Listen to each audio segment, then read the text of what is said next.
Policing, and to my knowledge, certainly Police Scotland, but to my knowledge, no police agency in the whole UK directly employs a mental health professional.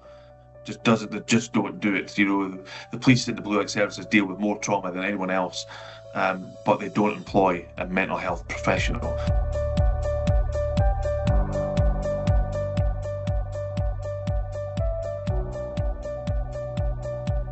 Well, so when I joined the military, it was 1995, and then I joined policing in 2004.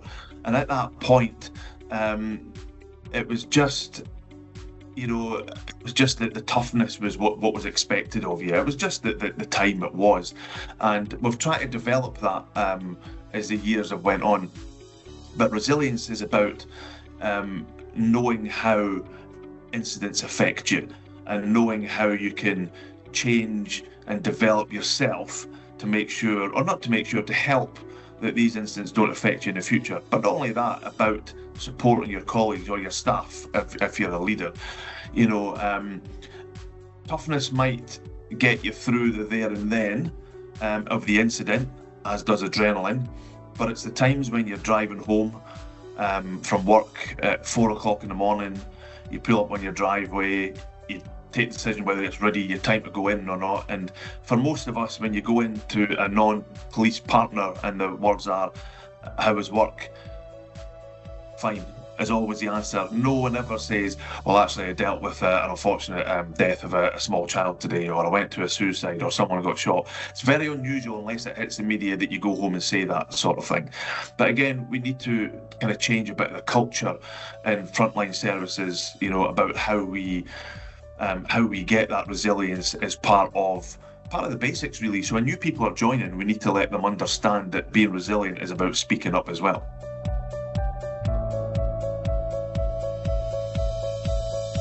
I think it's down to generation. You know, my son's nearly 16, and I'm very open with him about it. I wasn't before. Until I wrote my book, and I laid out my career kind of in there, and I sat down with him and I said to him, look, I'm okay to speak about it, I'm okay to put it out into the public domain for people to know about it, and you should be too. And he says he's fine, and he generally is, you know, but it's about that shift. My dad never spoke about mental health. I didn't even know what mental health was when I was a teenager, you know what I mean? Looking back now, my dad would have struggled because he had to retire from work early because he injured his back. So I'm sure he would have had challenges at that point, and his mental health probably did suffer, you know. But he just didn't speak about it. So I think once my generation or my son's generation are the up and coming adults of the world, I think that is when it will change. And you've got some really good organisations that are kind of pushing that change. Andy's Man Club is obviously the most well known, you know. And same with myself, and I'm trying to drive that change, not just with men, but with blue light services in general, about starting my own support group called Standing Down, which is really about supporting the mental health of people who come out of the blue light services, losing that identity, losing that authority, losing that responsibility. So I think the thought of that all impacts mental health. But men just need to be a bit more brave, to be honest. You know, some really good role models out there. Prince William's really open about mental health, you know what I mean? So once we've got some really good role models out there, I think men will start to speak up.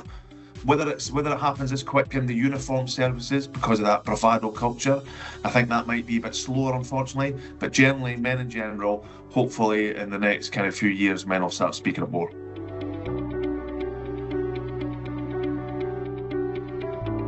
Organisations, I think, are looking at it as a cost method. Now, I understand, particularly for public services, you know, you need to think about cost, and they're looking at getting people back to work really, really quickly because it's costing them money. And although that is legitimate for an organisation, they need to think about why people are off first and why supporting them coming back. And an example is the police service use trauma risk management. So if you deal with a traumatic incident, you go and speak with someone in the organisation, but therein lies a problem. It's someone else in the organisation. Policing, and to my knowledge, certainly Police Scotland, but to my knowledge, no police agency in the whole UK directly employs a mental health professional.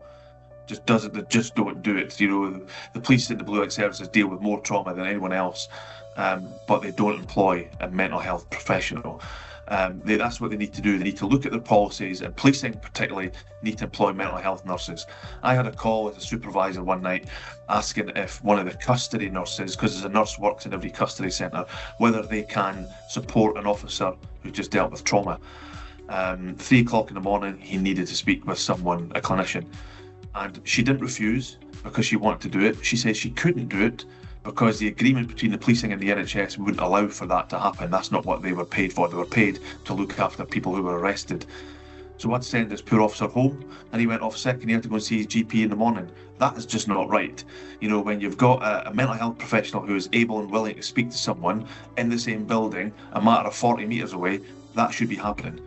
You know, that's what workplaces need to do, and senior leaders need to stand up and be open about their own mental health, because then younger and service people are going to say, oh, well, if the boss has had mental health challenges and can speak about it, then it's okay for me to speak about it.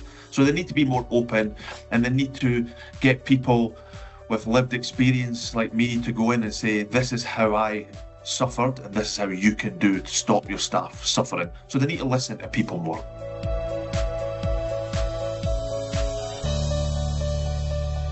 Well, one of the themes I get in my talks is I get a lot of approaches afterwards, and sometimes on the day, sometimes afterwards with messages, and they generally follow the theme of, thank God it's not just me. And even though in reality we all know that people suffer from mental health, when your friend circle or your work circle don't expose their own, you sometimes think it's just you. You know, so I want people to think that they're not alone, that the uniform isn't a barrier, and senior roles and crisis roles aren't barriers to speaking about your mental health. Just because you have authority to make decisions, whether it's in the oil and gas sector, whether it's in the civil service, doesn't matter where it is, just because you are in a position of authority, it doesn't mean to say you can't suffer with your mental health, and it doesn't mean to say you can't and shouldn't talk to people about it. So my message is really, really clear. I just want people to talk more about mental health. I want organisations to embrace it more, and I want people who are suffering more to reach out. Suicides in police in particular are climbing. You know, they're climbing in the UK. You know, we're getting to the stage that officers are dying by suicide every other month. You know what I mean? And that's just not acceptable. You know, we're putting these young men and women in positions of authority with decision-making powers, arrest powers, but that support isn't really around it, you know. So my talks are really to, and I say it's not just policing. I just want people to walk away going, do you know what? I can ask for help. There's so many places out there. There's an abundance of excellent organisations, and I just want people to reach out and ask and say how they're feeling, so they don't become another statistic.